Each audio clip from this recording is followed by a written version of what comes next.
Hi, I'm Alana and I'm a fiber artist that was invited to be a speaker at the NFTNYC event in 2023. And so this is the unabridged presentation that I did in case you weren't able to come. So the presentation is called How to Bring Your Physical Art into the Digital World Through NFTs. So let's get to it. So before we begin, I want you to know that I'm going to be asking you to think about a couple of different questions as we go through this presentation, right? And so I'm going to try to cover the who, what, where, when, how, and why. But before we get to answering the how, we need to really think about what is our why. So what is it about creating an NFT that is interesting or appealing to you, right? So you might have different experiences with selling your art, and you might have different experiences with creating an NFT. Maybe you have none at all, and that's okay.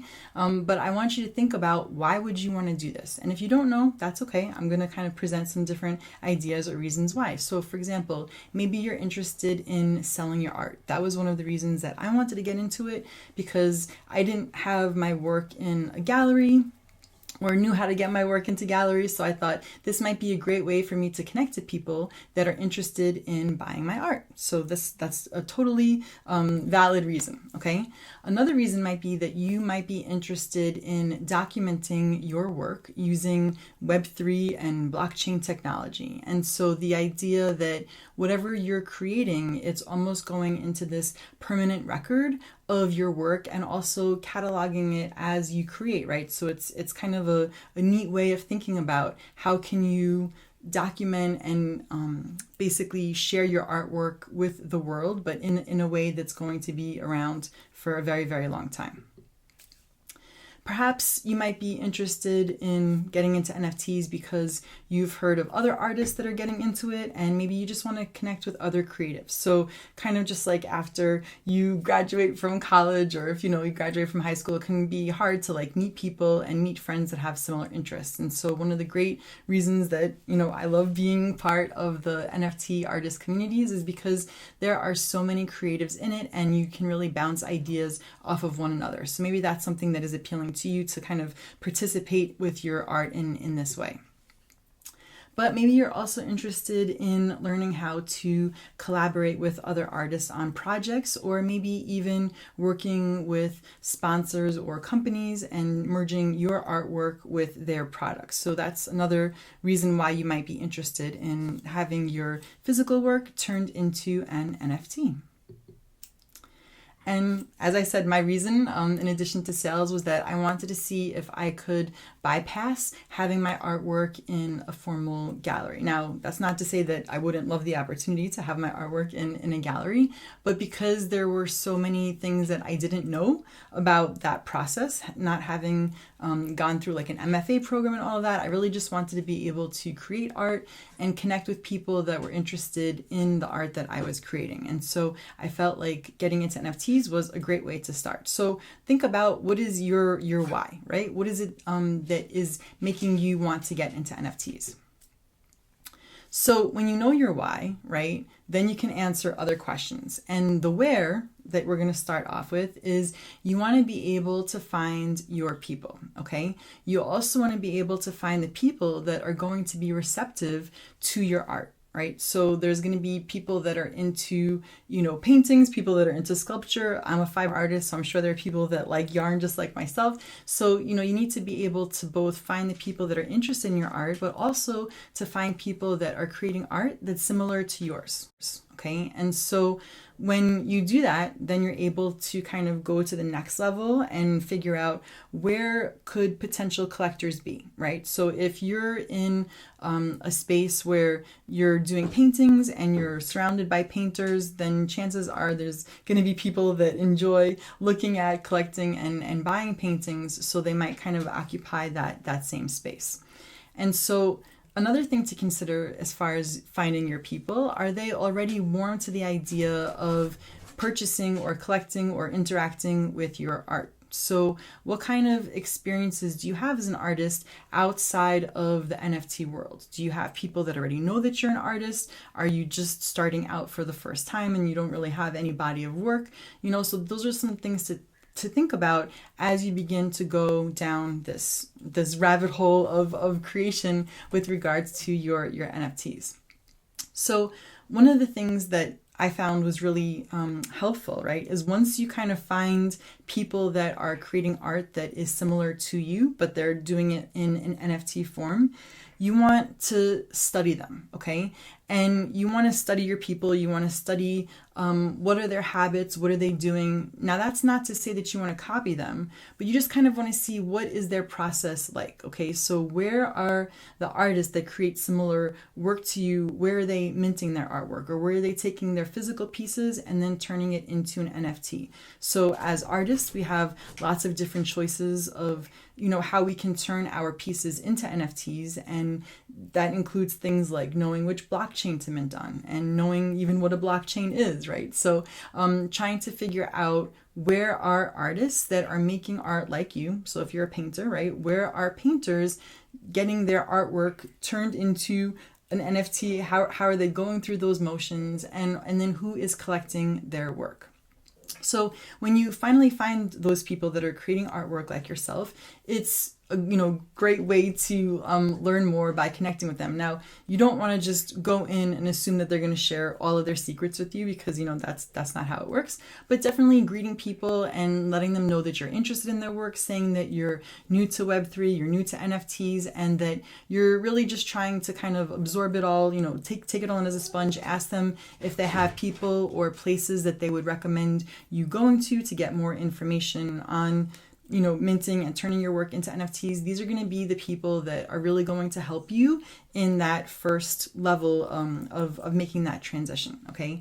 And then also, not only do you want to kind of connect with those people and ask them those questions, and of course, thank them for their time and their generosity with that if they choose to help you, but also look at who are they following? Who is an inspiration to them, right? Where are they sharing their artwork? So Twitter can be a very popular social media platform to use for those that are creating NFT art, but where are they spending their time? Where are they spending their energy?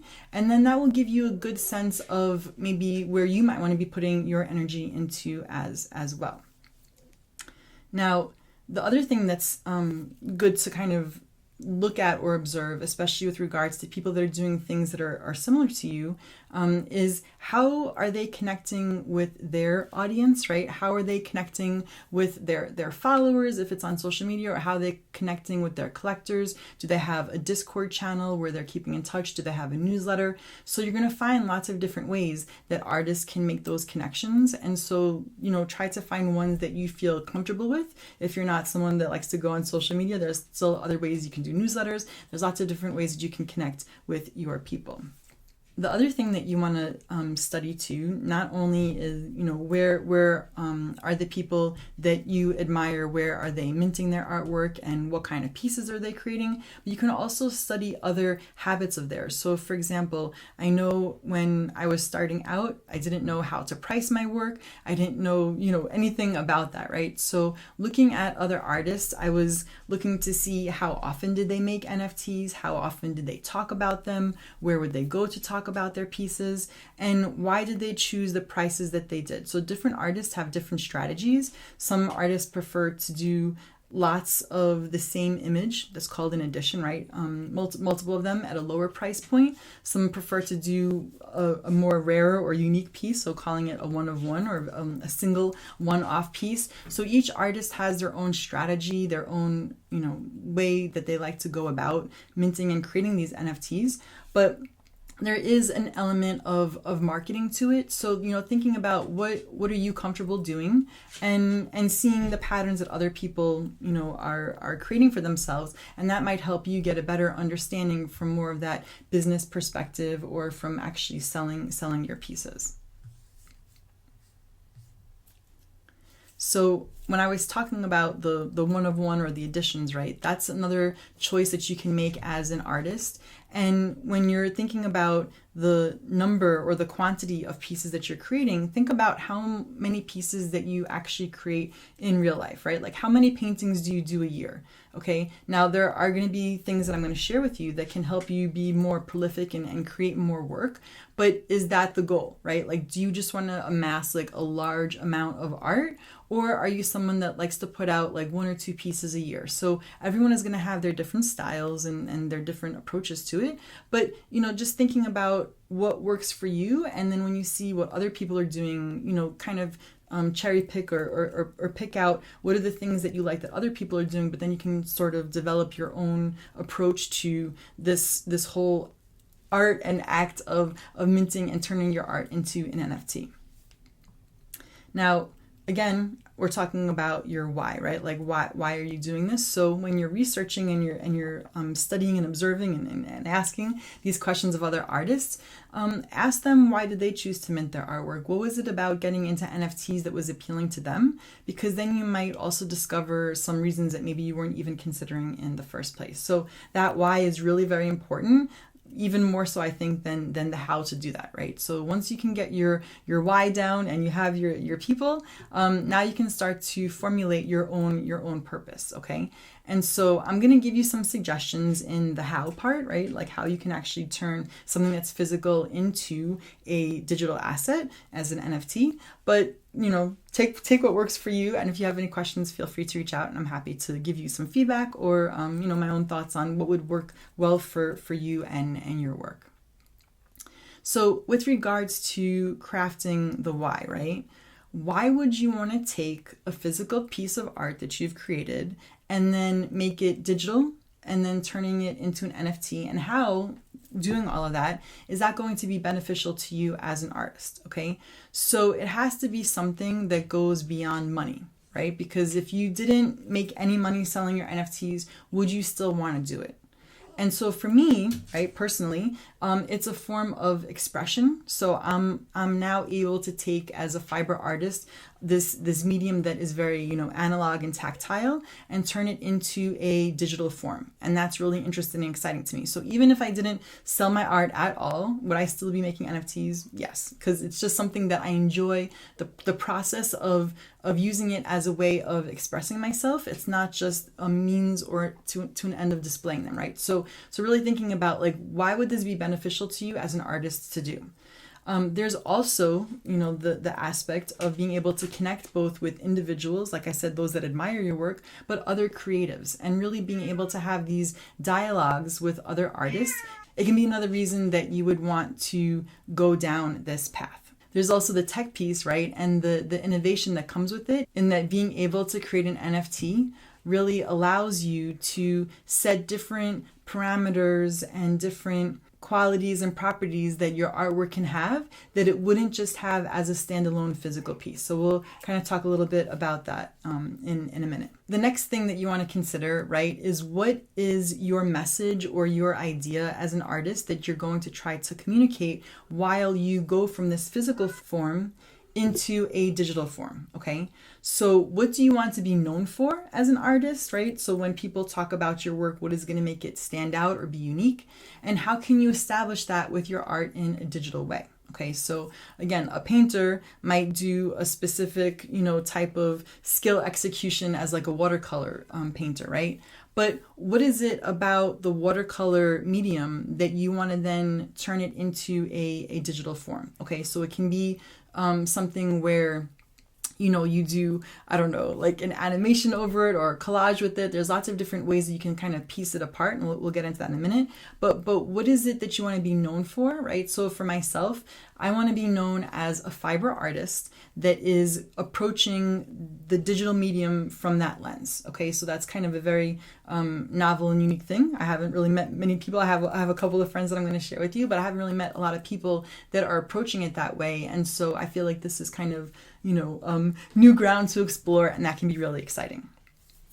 So the next thing that I want you to think about too is your brand, okay? So as an artist, believe it or not, you are representing yourself with your work, right? And so there's going to be a style or an aesthetic to it that is going to be representative of you. So if you're going around and you're copying other people, then basically you're just mirroring and, projecting their brand, right? So you want to think about what is it that you want to say or have associated with you and your work, and what are you doing that is making your work very unique. Okay, so how are you able to communicate that with your art? So for me, for example, I enjoy really capturing the creation process, and so like what you're seeing here in this piece, moving threads, that is capturing the act and the art of weaving. And so I'm trying to make it where a person can actually experience the joy and the pleasure of weaving that I do, right? And watching the threads kind of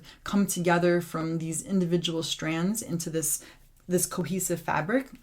And so I'm really trying to create this experience for the viewer, right? So being able to capture the creative process, but also to be known for like the way that I approach playing with color, the way that I can set, moods and feelings and energies to be a little bit humorous, right? So there's these qualities that I'm trying to kind of tack on to all of my pieces that will then become part of my brand as an artist. And so the last thing that, I want my pieces to kind of evoke, or when you experience them, is that you'll have a sense of this, interest or excitement about fiber too, right? Because I'm excited about it, so I kind of want to get you excited about it too and onboard you to the world of fiber. So these are some of my suggestions of how you can go about actually taking your physical pieces, right? Once you've established your why and you've studied your people, you've connected with other artists that are doing it. Now these are some suggestions that you might want to explore that might help you kind of bridge the gap between that physical piece and the digital one.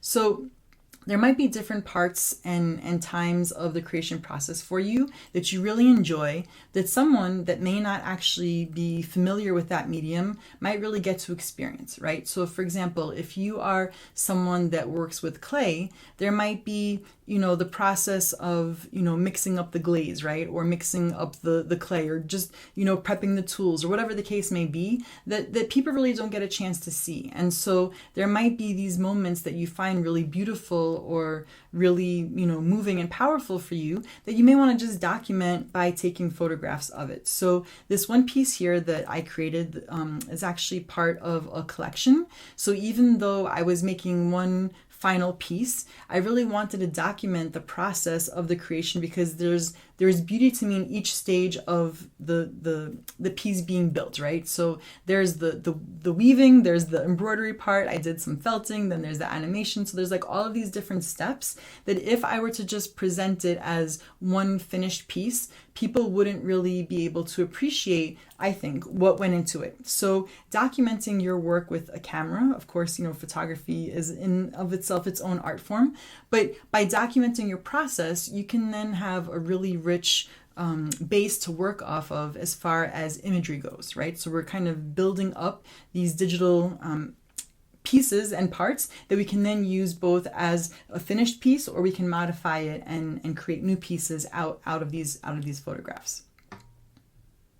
So when we're, creating artwork too in this digital way, a lot of times we just don't have the ability to just work on our paintings, right? Or we can't just like work on our sculptures. That we also have to be these content creators doing videos and photography and all of that. So anything that you create for social media posting, that's all content that can also be reimagined as art with other modifications to it, or as a form of art for your NFTs. Okay, so as you're capturing the process, right, and you're taking photographs of your work, really try to think about what are the points that get you excited and happy about the creation process. So here I have this drop spindle, so that's a tool that I use to make yarn, and I went in and I animated the fiber to make it look like it was moving. Again, I really wanted people to be able to get this sense or feeling of movement and what it's like to be able to create yarn, even if they've never made yarn themselves.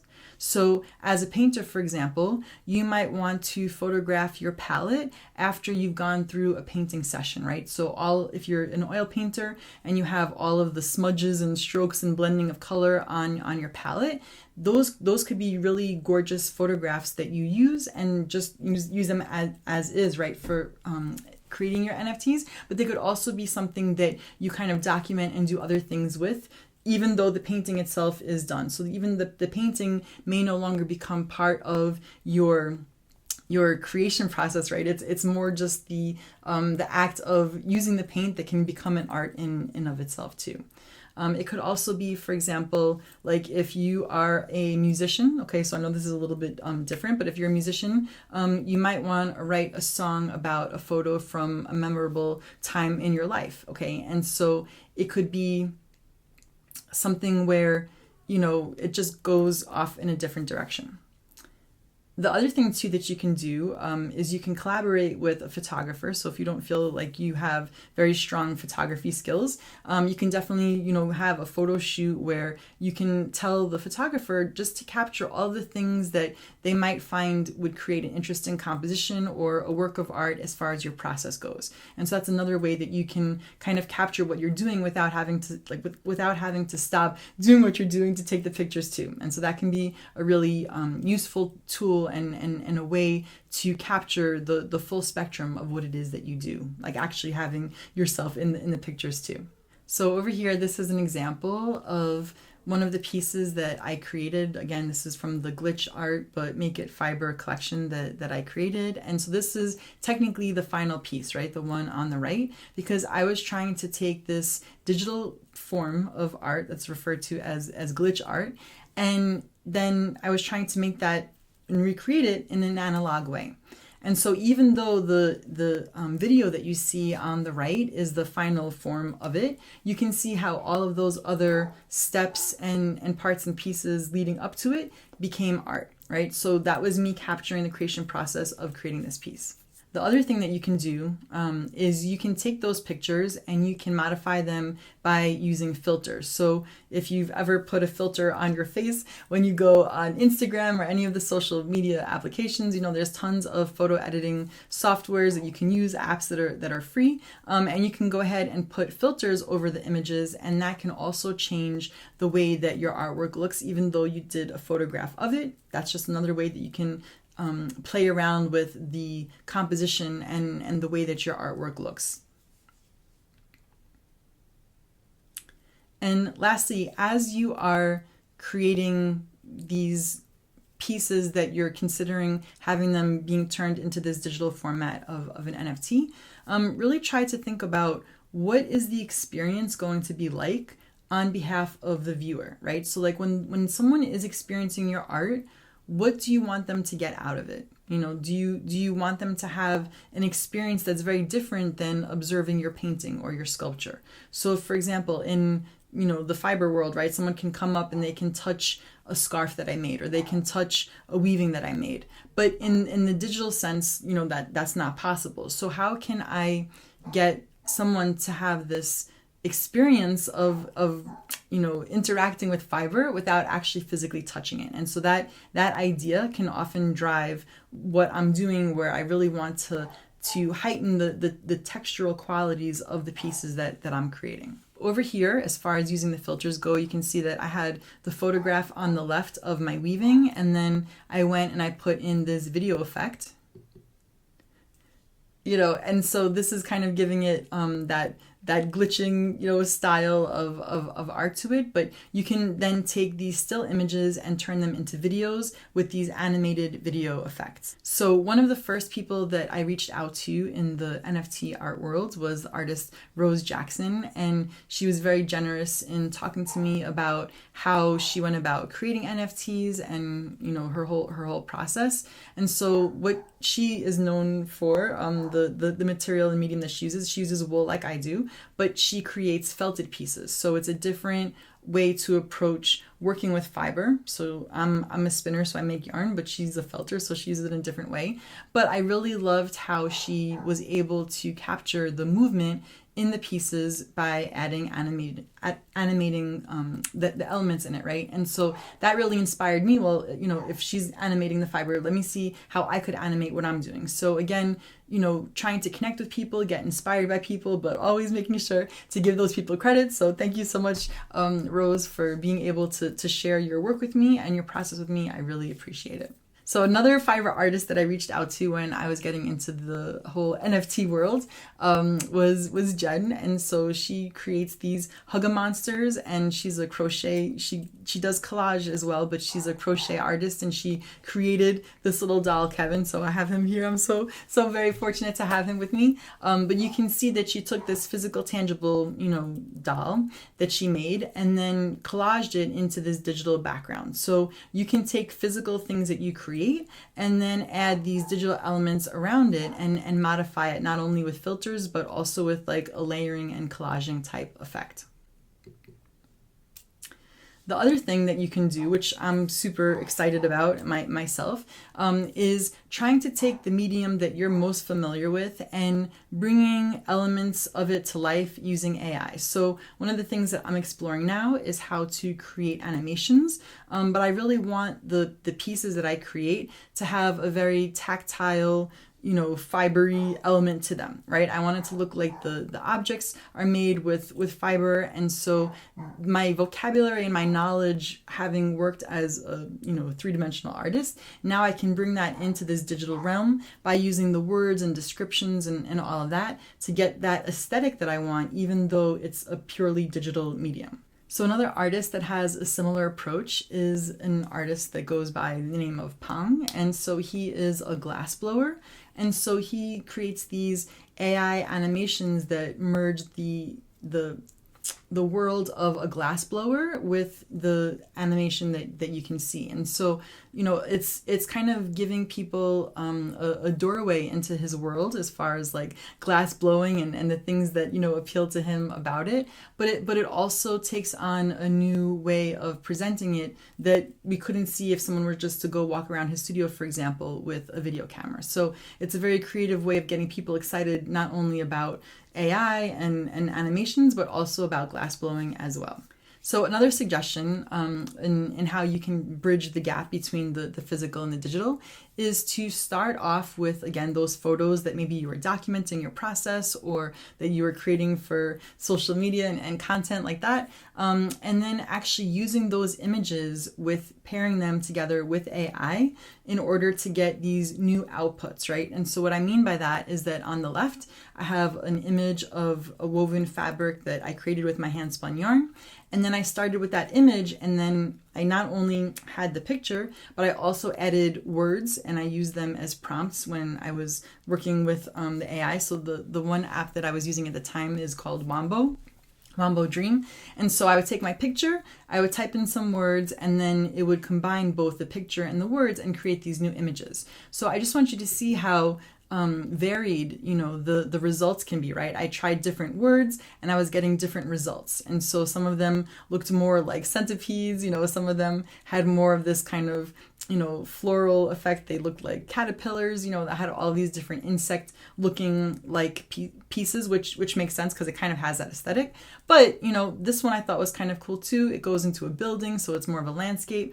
This one is a figure. So, just starting off with your own images, right, will allow you to kind of explore and play and see what else is possible. It doesn't just have to be where your artwork kind of goes by the wayside and it's not being used anymore. Now you can incorporate it and build off of it, but in this digital way. So these are, again, just some different examples and ways that I was able to take my weaving and then bring it over into a digital format. So this artist that I'm also friends with, an AI artist, her name is Francine Krieg, and she uses her paintings that she does and then overlaps AI with it, and AI elements, creates animations with them, and does all sorts of interesting things in juxtaposing both her painting and her AI work. And so she's someone that's really fascinating. I highly recommend you going and checking out her work and seeing how she incorporates the two together. So this one over here is kind of a reversal, if you will, where you can start off with AI, right? And then type in whatever, medium or materials you enjoy working with. So again, I'm a fiber artist, so I was trying to go for more fibery things. And I created this AI art piece that you see on the left of the woman with the scarf.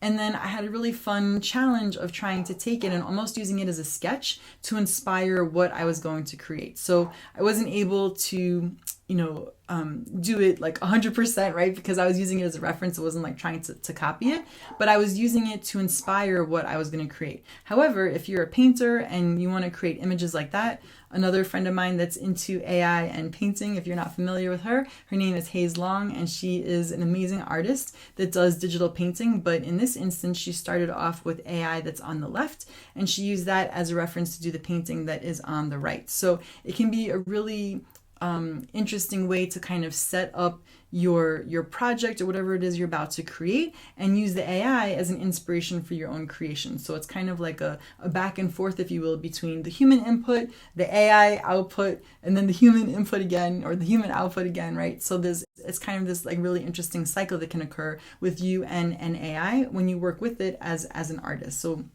it doesn't have to completely, remove or take away what you're doing. It can only enhance it.